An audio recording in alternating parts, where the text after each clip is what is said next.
The Continental A-65 engine struggled with the additional weight and drag of the rocket installation. The plane's normal climb rate of 450 feet per minute dropped to barely 200 feet per minute when fully loaded with rockets. Every foot of altitude was precious, representing another second away from effective small arms range, another moment to plan the next attack. The morning of September 20th, 1944, began with thick fog grounding most aircraft. Combat Command A, under Colonel Bruce C. Clark, was holding positions near Arracore when intelligence reported German armour massing for an attack. Carpenter took off despite the weather, trusting conditions would improve. When the fog lifted around noon, he was already airborne, searching for targets. Below him, elements of the 113th Panzer Brigade were advancing. A company of Panther tanks moved in formation across open ground toward American positions. The German crews, trained to scan for enemy tanks and anti-tank guns, never considered the small observation plane circling overhead as threatening.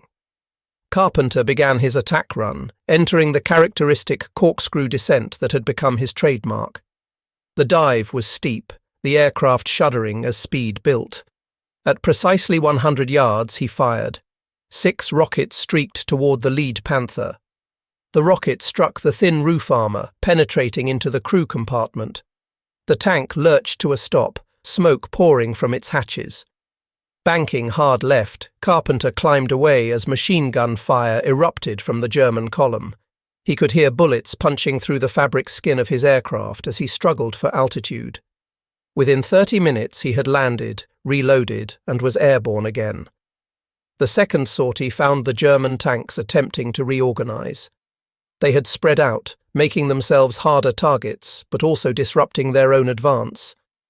Carpenter selected another Panther and dove again. This time the Germans were ready. Small arms fire filled the air around his aircraft. The distinctive sound of bullets tearing through fabric accompanied him throughout the dive. But his aim remained true. Another Panther was knocked out, its turret crew killed by the blast that penetrated the 16mm roof armour. On his third sortie that afternoon, Carpenter found the surviving tanks beginning to reverse, their advance completely disrupted. By day's end, he had fired 16 rockets total. 2 Panther tanks were confirmed destroyed, the German advance was halted, and the legend of Bazooka Charlie was born. The 4th Armoured Division's official history would specifically note his role in stopping a German counterattack. Before Carpenter's attacks, German military doctrine treated observation aircraft as minor annoyances. Standard procedure was to ignore them unless they presented immediate threat. Engaging them would reveal positions and invite artillery strikes, a poor tactical trade. This calculation changed completely after word spread about rocket-armed L-4s. German units began receiving urgent bulletins warning about American observation planes carrying anti-tank weapons. What had been harmless spotters were now potential tank killers requiring immediate engagement. Carpenter noticed the change immediately. As he told a Stars and Stripes reporter, every time he showed up now, they shot with everything they had. They never used to bother Cubs. The Bazookas must be bothering them considerably. The impact on German operations went beyond tanks actually destroyed. Tank commanders now had to constantly watch the skies for slow-moving aircraft. Formations had to spread out when L-4s appeared, disrupting momentum and coordination. Anti-aircraft weapons had to be redirected from protecting against fighter bombers to engaging observation planes. Infantry units were ordered to engage any L-4 with rifles and machine pistols, creating a curtain of fire that made low-altitude operations increasingly hazardous. The 113th Panzer Brigade, which entered the Battle of Arracore with 90 tanks, would have only 27 operational within a week. While not all these losses can be attributed to Carpenter, his attacks contributed to psychological pressure that degraded German combat effectiveness. Tank crews who had felt relatively safe from air attack in poor weather now faced a threat that could appear any time. Days after his success at Arracore, Carpenter caught German armour attempting to attack near Château Salins. Diving through intense small arms fire, he destroyed a Panzer IV with a direct hit to its engine deck. The burning tank blocked a narrow road, trapping vehicles behind it and making them easy targets for American tank destroyers. A week later, near Moncourt Woods, Carpenter spotted Tiger tanks supporting a German infantry attack. The Tigers, with their 88mm guns and heavy armour, were the most feared tanks in the German arsenal. Each weighed 57 tons and mounted armour up to 100mm thick on the front hull. But their roof armour was only 25mm, still vulnerable to Carpenter's rockets. His attack on the Tigers required exceptional courage. These tanks were typically surrounded by infantry and light anti-aircraft guns, specifically to protect against air attack. Carpenter dove through a curtain of tracer fire, released his rockets at minimum range, and pulled up just as explosions erupted behind him. One Tiger was confirmed destroyed, its ammunition detonating in a spectacular explosion. The impact extended beyond physical destruction. German tank crews, already stressed by American material superiority, now faced a threat from an unexpected direction. They could no longer park under trees for concealment. The L-4s could spot them anyway. They couldn't ignore the sound of small aircraft engines. Anyone might be armed. Each mission Carpenter flew pushed the boundaries of both physics and probability. The L-4 was never designed for combat. Its fuel tanks were not self-sealing. A single tracer round could turn the aircraft into a fireball. The pilot sat surrounded by nothing more than steel tubing and fabric, completely exposed to enemy fire. In his letters home, carefully censored to avoid worrying his wife, Carpenter hinted at the dangers. After one mission, he wrote simply that he'd had some excitement that day. The plane had a few more holes, but still flew fine. What he didn't mention was that those holes represented near misses that could have severed control cables, punctured fuel lines, or struck the pilot himself. Ground crews who serviced Rosie the Rocketer began keeping informal tallies of the damage. After particularly intense missions, they would count dozens of bullet holes requiring patches. The crew chief reportedly told other pilots that Carpenter's plane looked like Swiss cheese after one engagement, yet somehow both pilot and aircraft continued to fly. The psychological pressure was immense. Unlike bomber crews flying at 20,000 feet, relatively removed from immediate violence, Carpenter engaged at point-blank range. He could see individual German soldiers firing at him, see expressions on tank commanders' faces as they realized what was happening. The combat was intensely personal and immediate. Wes Gallagher, the Associated Press correspondent who interviewed Carpenter multiple times, wrote in Liberty magazine that the Major was already a legend in the Third Army. His combination of innovation, courage, and results had made him famous among the troops. The technical challenges of what Carpenter accomplished cannot be overstated. He was essentially conducting dive bombing attacks in an aircraft designed for straight and level flight at low speeds. The L-4 had no dive brakes, no reinforced structure for high G maneuvers, no armor protection whatsoever. Every dive risked structural failure. Every pullout strained the airframe beyond its design limits. The electrical firing system had to be simple enough to work reliably after hours of vibration and extreme maneuvers, yet robust enough to function in combat conditions. It could be repaired with basic tools in field conditions. Aiming remained entirely visual and intuitive. Carpenter developed his own system of reference points, using the engine cowling, cockpit framework, and even scratches on the windscreen as aiming guides. He calculated lead angles based on approach speed and dive angle, compensating for wind drift and rocket trajectory. There was no backup system, no second chance. If he missed, he had to climb away under fire and try again. The rockets themselves presented unique challenges. The M6A3 heat rounds were designed for ground combat, fired from a soldier's shoulder at relatively stationary targets. Fired from a moving aircraft, their accuracy decreased significantly. The rocket motor burned for only 0.3 seconds, reaching maximum velocity quickly, then coasting to the target. Wind, aircraft motion, and the rocket's inherent inaccuracy meant that even perfect aim didn't guarantee a hit.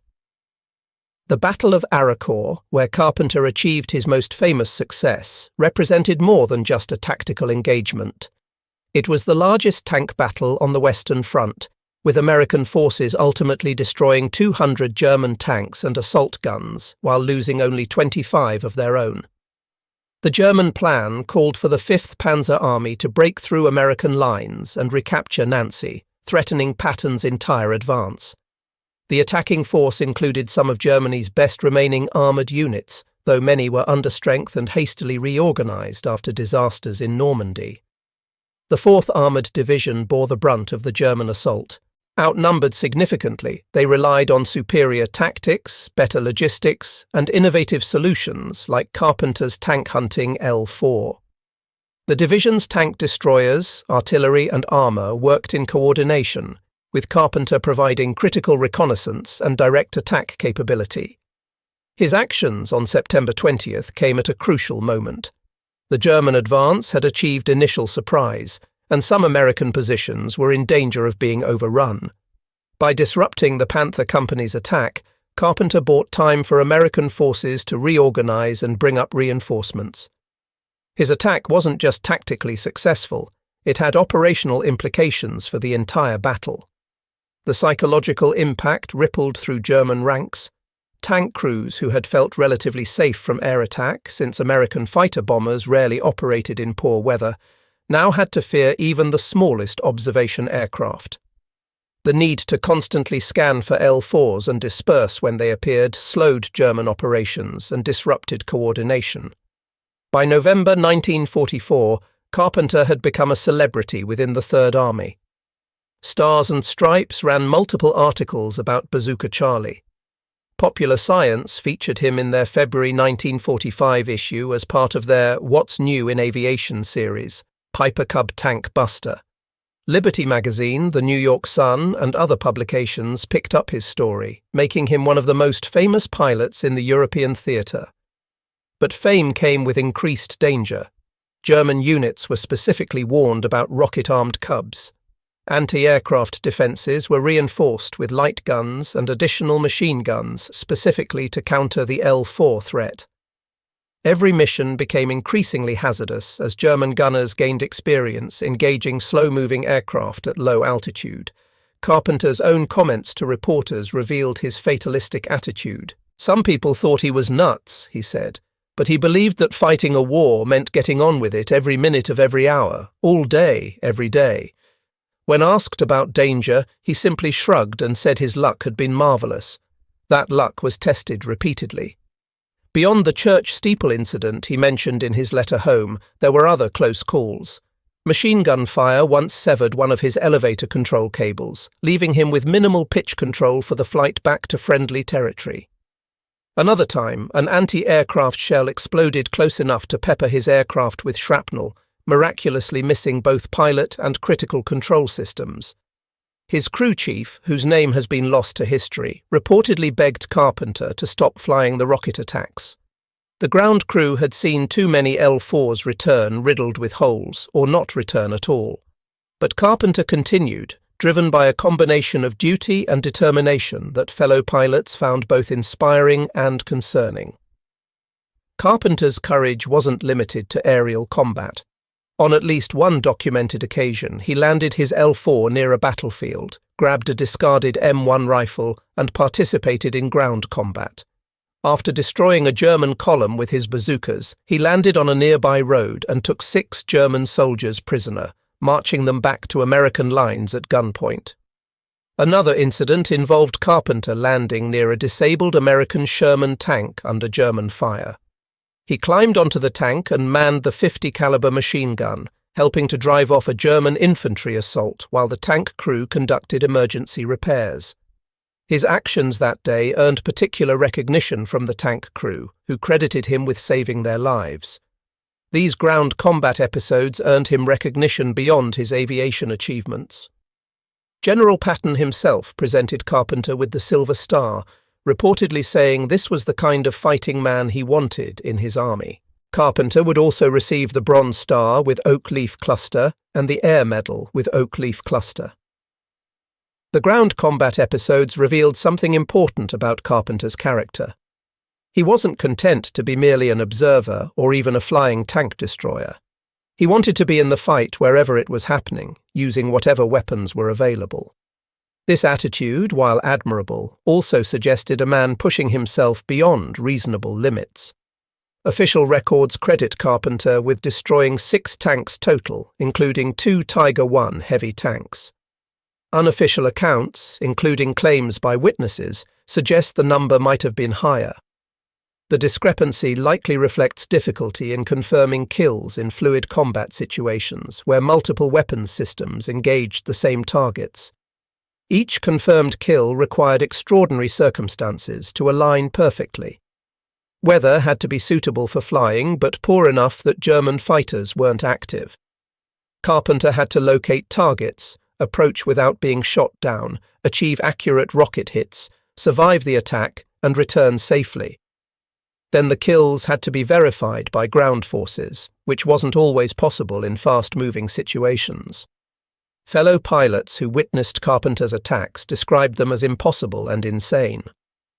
The 2 Tiger I tanks he destroyed represented particularly impressive achievements. Each Tiger cost 250,000 Reichsmarks to produce and required specialized crews trained for months. They were considered nearly invulnerable to most Allied weapons, yet they fell to rockets fired from an aircraft that cost the US Army $2,500 and required only basic pilot training to fly. Carpenter's role extended beyond tank hunting. As an observation pilot and General Wood's personal aviator, he provided crucial intelligence that shaped operational decisions. His ability to fly low and slow, combined with his aggressive reconnaissance style, meant he often spotted German movements before other intelligence sources. His reports influenced several major decisions during the Lorraine campaign. When German forces attempted to concentrate for counterattacks, Carpenter's early warnings allowed American commanders to preposition reserves and artillery. His detailed observations of German defensive positions helped plan successful attacks with minimal casualties. The intelligence value of L-4s was already well established, but Carpenter's aggressive tactics yielded even more information. By forcing German units to react to his presence, shooting at him, dispersing their formations, moving to cover, he revealed positions and strengths that might otherwise have remained hidden.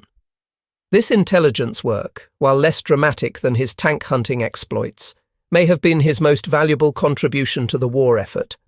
The information he provided saved American lives and shortened engagements that might otherwise have become prolonged battles of attrition.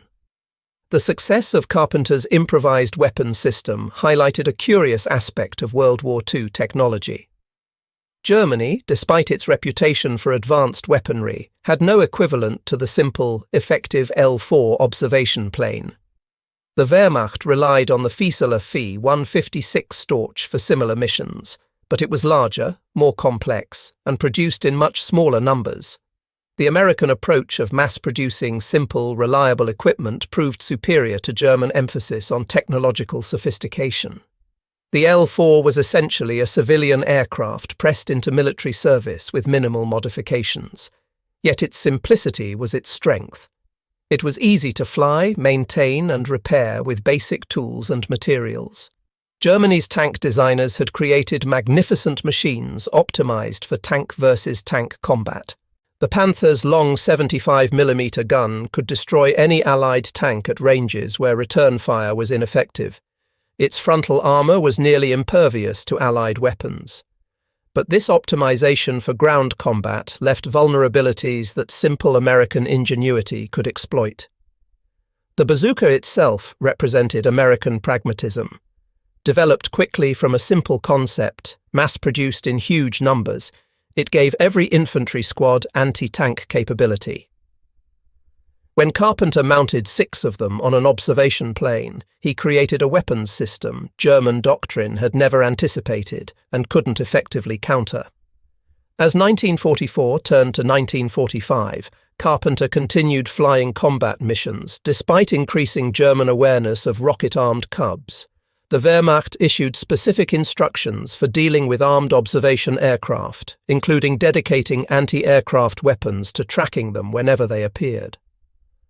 In December 1944, Carpenter flew reconnaissance missions in terrible weather conditions that grounded most aircraft.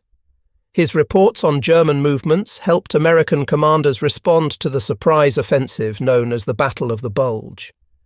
Though he had fewer opportunities for tank hunting in poor weather, his intelligence gathering proved invaluable. January 1945 brought renewed offensive operations as American forces pushed toward the Rhine. Carpenter continued modifying his tactics, experimenting with different attack angles and rocket combinations. He reportedly considered adding more rockets, but was limited by the L-4's weight capacity and structural limits of the wing struts. His last confirmed tank kill came in February 1945, when he destroyed a Panzer IV attempting to defend a bridge crossing. Witnesses described him diving through a wall of tracers to deliver his rockets at point-blank range. The tank's destruction allowed American engineers to capture the bridge intact, accelerating the advance into Germany. In March 1945, Carpenter began experiencing severe fatigue and other symptoms that forced him to reduce his flying schedule. Medical examination revealed advanced Hodgkin's disease, a cancer of the lymphatic system. Army doctors gave him a prognosis of 2 years to live. The diagnosis ended his combat flying immediately. He was evacuated to the United States for treatment, leaving behind Rosie the Rocketer and the reputation he had earned as one of the war's most unusual aces. His war was over, though the war itself would continue for 2 more months. The timing was perhaps fortunate. As German forces became increasingly desperate in the war's final months, anti-aircraft defenses became more deadly. Several L-4s attempting to emulate Carpenter's tactics were shot down in March and April 1945. The window of opportunity for his unique form of warfare was closing.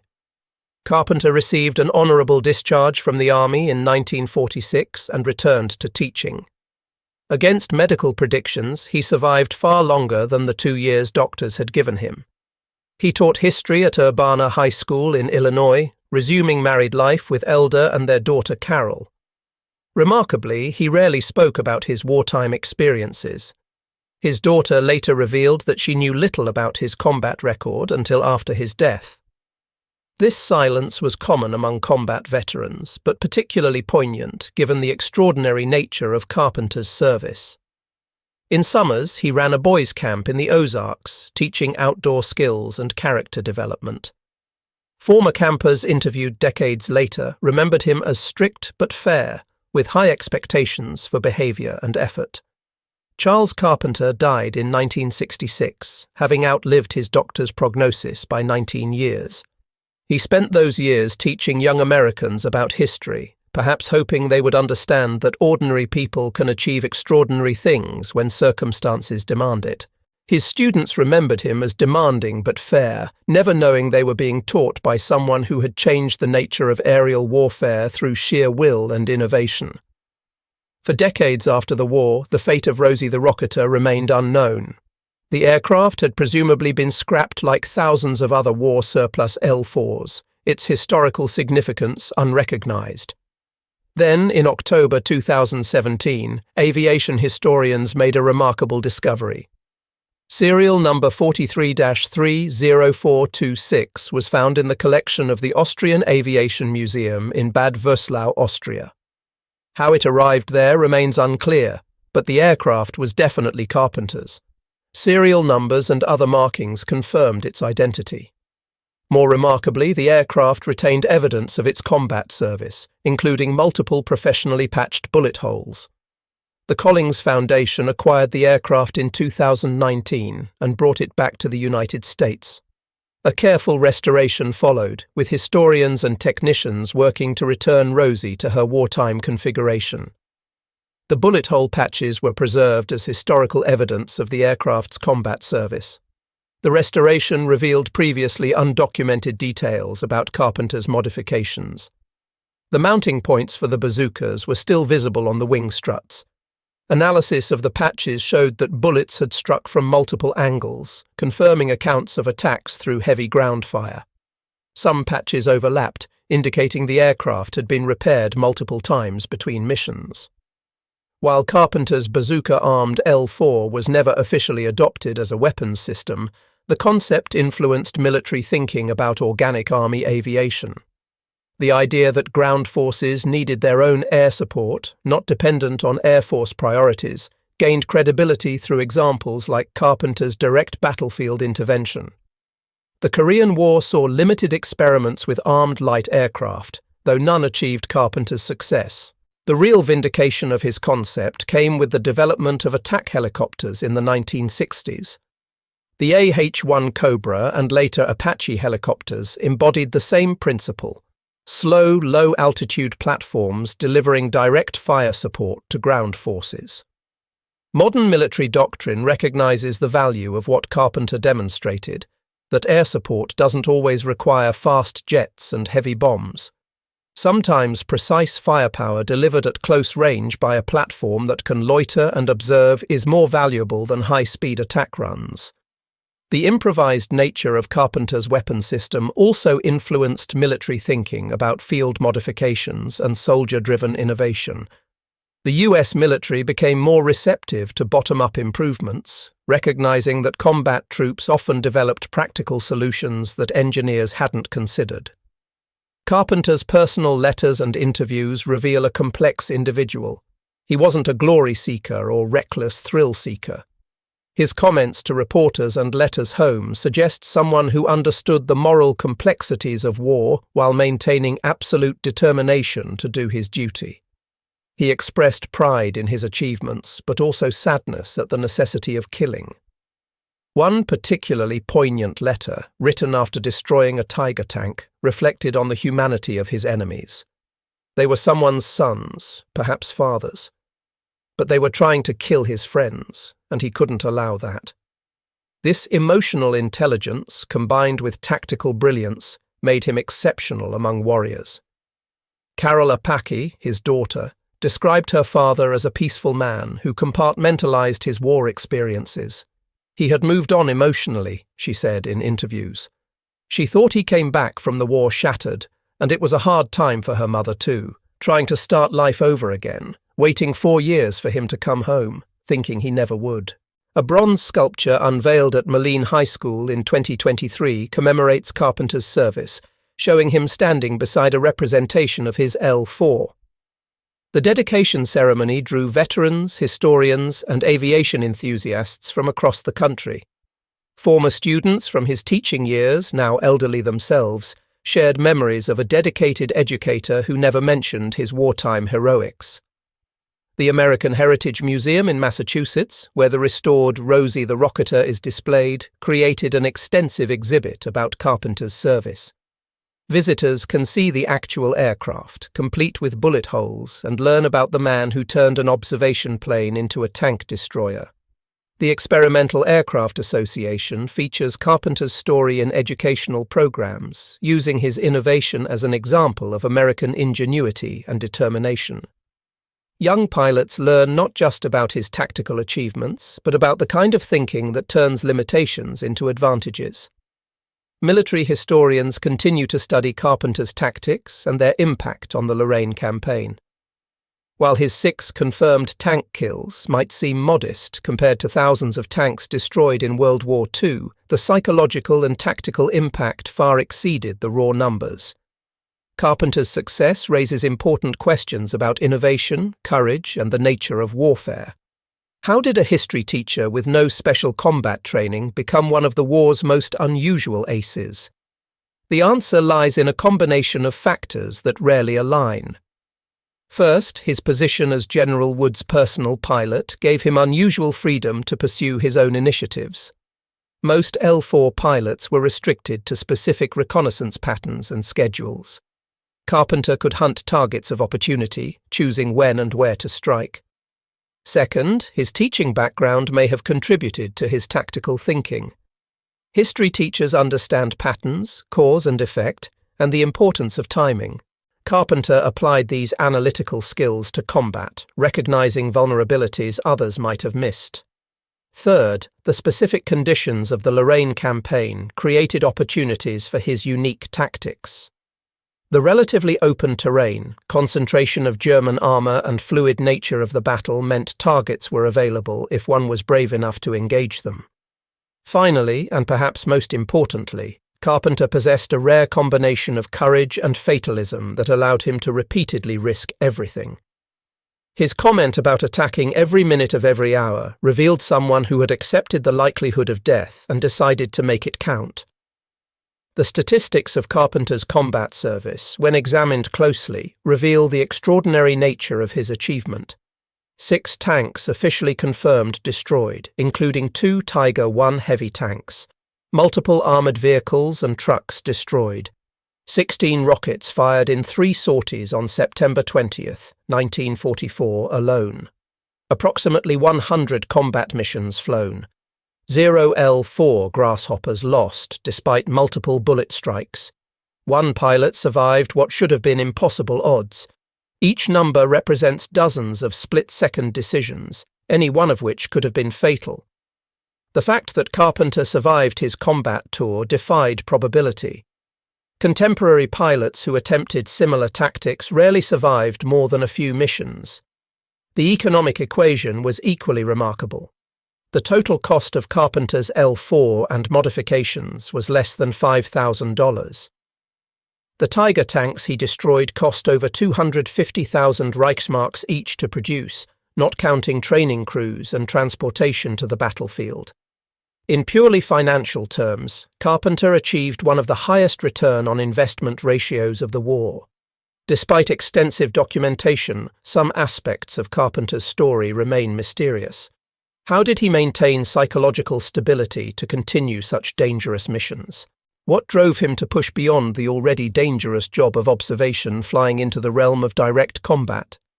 His letters provide some clues, but no complete answers. He wrote about duty, about protecting fellow soldiers, about wanting the war to end so he could return home. But these motivations, while admirable, don't fully explain the extraordinary risks he took. Perhaps the answer lies in his generational context. The men who fought World War II had survived the Depression, understanding hardship and sacrifice.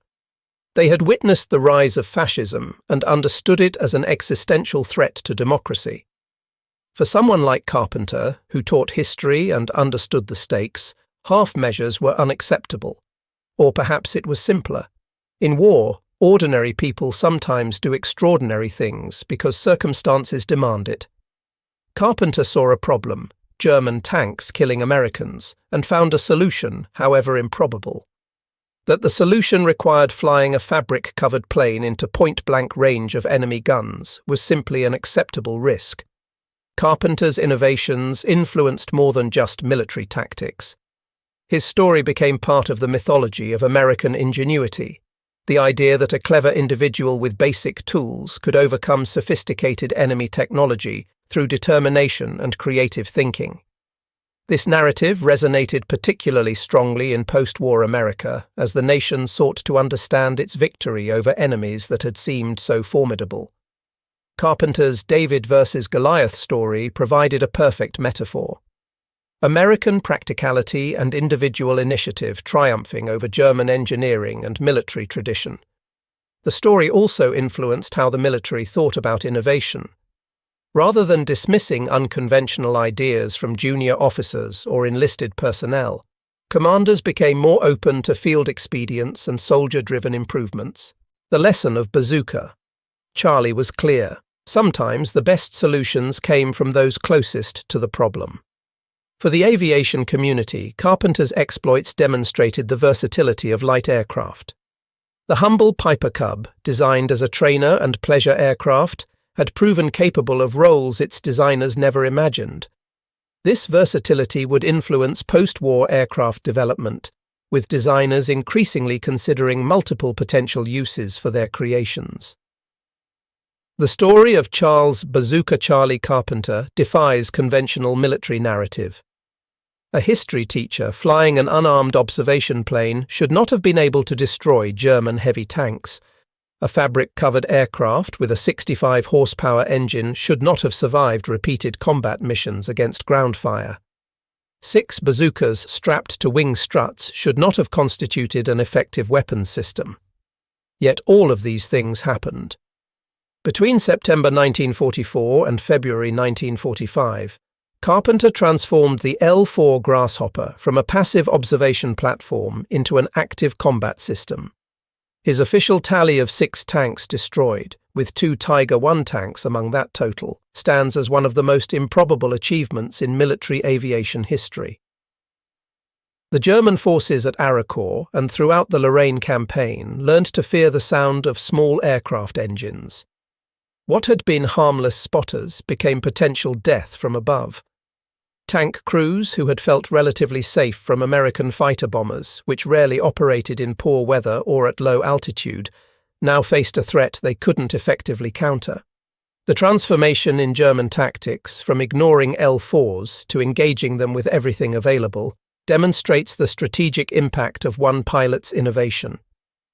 Carpenter forced the Wehrmacht to adapt its anti-aircraft defences, disperse its armoured formations, and constantly monitor the skies for slow-moving aircraft. These adjustments disrupted German operations and contributed to American success in the Lorraine campaign.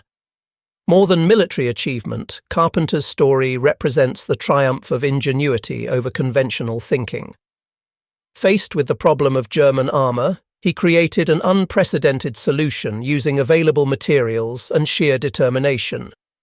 The bazookas were designed for infantry. The L-4 was designed for observation. Combined by someone willing to risk everything, they became something neither designers nor military planners had imagined. The restored Rosie the Rocketer, now displayed with its battle damage preserved, stands as testament to American innovation and individual courage. Each patched bullet hole represents a moment when probability suggested failure, yet Carpenter pressed his attack. The aircraft that should have been destroyed multiple times instead survived to tell its story to future generations. The German tank crews who faced him in France would have been stunned to learn their nemesis was a high school history teacher. They would have been equally amazed to discover that the weapon system terrorizing them was nothing more than 6 infantry bazookas strapped to a civilian aircraft. But perhaps they would have understood the larger truth.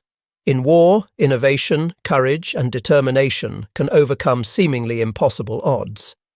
The L-4 Grasshopper that hunted panthers and tigers across France proved that David could still defeat Goliath, especially when David had 6 slingshots and the courage to use them at point-blank range.